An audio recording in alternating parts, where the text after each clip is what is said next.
Regarding the iPhone 16, there have been a lot of speculations going around regarding its focus on artificial intelligence or the eyes, especially in connection to iOS 18. According to some reports, Apple may go one better than its rivals by adding more hardware to support artificial intelligence processing. Reputable leaker Jeff Pu is credited with spreading one of these reports, stating that Apple is altering the A18 processor, especially for artificial intelligence that runs on devices. Pu also says that Apple is producing the A18 Pro processor at an earlier time than normal. As we dig more into Apple's AI ambitions for this year, we are discovering more about how they intend to strike a balance between cloud-based solutions and on-device AI. In an investor letter, Pu, a trustworthy source for Apple chip rumors, stated, "Our supply chain inspections indicate that we are seeing an increase in demand for Apple's A18, whereas the volume of its A17 Pro has been steady since February.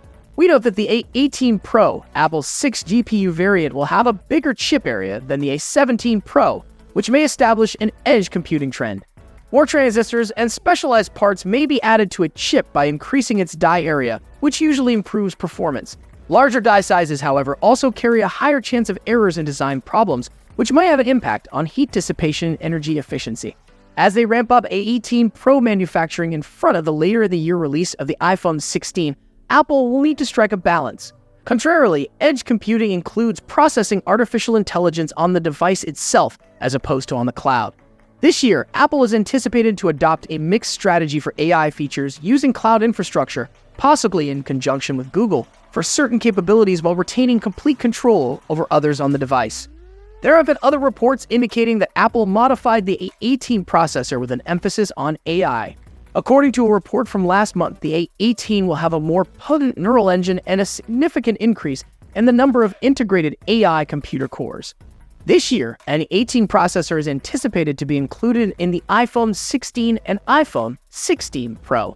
The A16 processor is now used in the iPhone 15, whereas the A17 Pro chip is used in the iPhone 15 Pro. According to Jeff Pu's story from today, the AI focus adjustments will only be present on the A18 Pro, which is expected to be used in the iPhone 16 Pro and iPhone 16 Pro Max. However, the most recent report from famed leaker TechRev indicates that the next iPhone 16 would have more RAM and storage to improve AI capabilities. Even if TechRev's Twitter account vanished for no apparent reason, we were still able to see some of their thoughts on the improvements to the iPhone 16.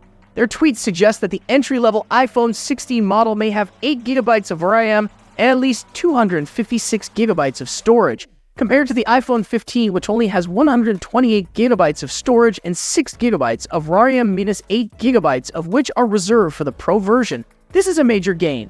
The possible increase to 8 GB of RAM is a game changer because Apple devices typically use less RAM than Android smartphones due to their excellent hardware and software optimization. As a result, Apple could be able to handle AI data more locally on the device as opposed to depending, like many Android devices, on cloud services. People's devotion to privacy is in line with this, since improved data security results from a reduced dependence on cloud processing. It appears less probable that Apple will include Google Gemini on the iPhone 16 if TechRev's forecasts come to pass. But Apple may have to admit that cloud computing may still be necessary for some high-performance AI workloads. We'll have to wait and see how this plays out. We're going to go over the whole specifications, design, and price of each model in the range to assist you guys choose which one is best for you. For those of you who are eager for the Apple iPhone 16 series, please move on to the next video if you're one of my regular viewers. If not, use the subscribe button right now and we'll get started. So first up, we have the standard iPhone 16. With the standard iPhone 16, we get a 6.3-inch OLED display, but unfortunately, this is still going to be an LTPS display.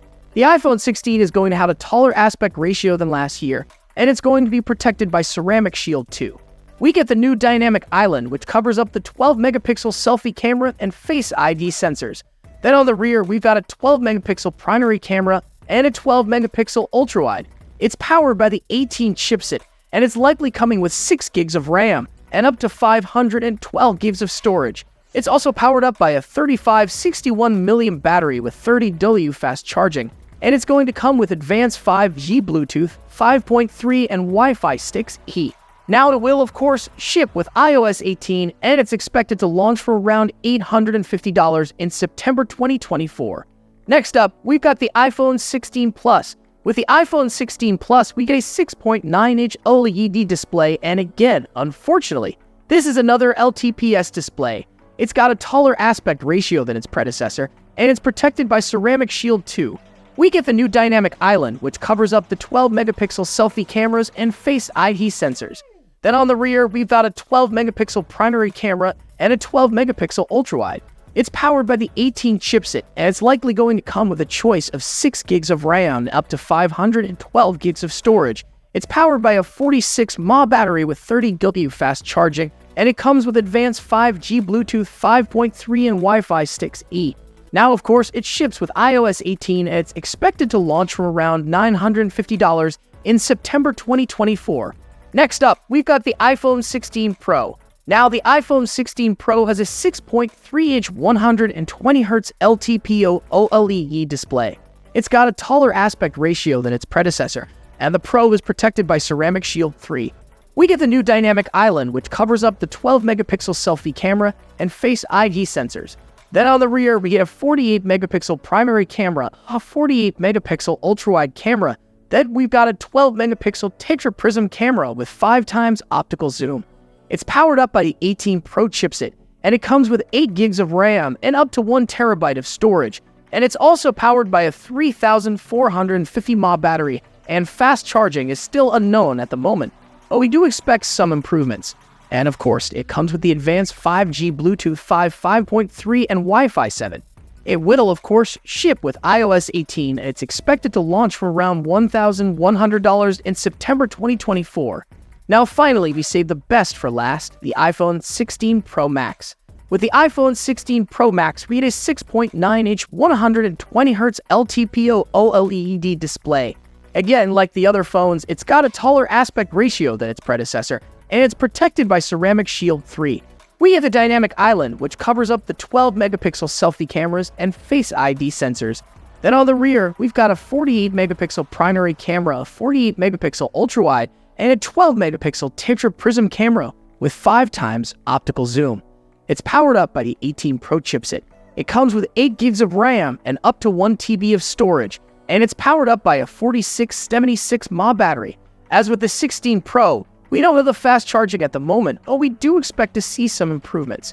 Now, it comes with the advanced 5G Bluetooth 5.3 and Wi-Fi 7, and it will, of course, ship with iOS 18. And this one's expected to launch around $1,300 in September 2024. All things considered, the iPhone 16 series appears to be a fantastic addition to the iPhone range. More features stay the same, yet there have been several improvements, including as improved hardware that powers sharper screens and new battery thermal technology. Together with enhancing the experience, this should make good use of the new AI functions. Naturally, considering how identical it is to its predecessor, those who already own an iPhone 15 are unlikely to feel the need to upgrade. However, it will be a fantastic option for those who already own an iPhone or are wanting to get their first iPhone. Now, of course, as we approach the launch, more and more information is going to continue to come in, and I'll be sharing it as soon as it does. So make sure you subscribe so you don't miss a thing in the future. Oh,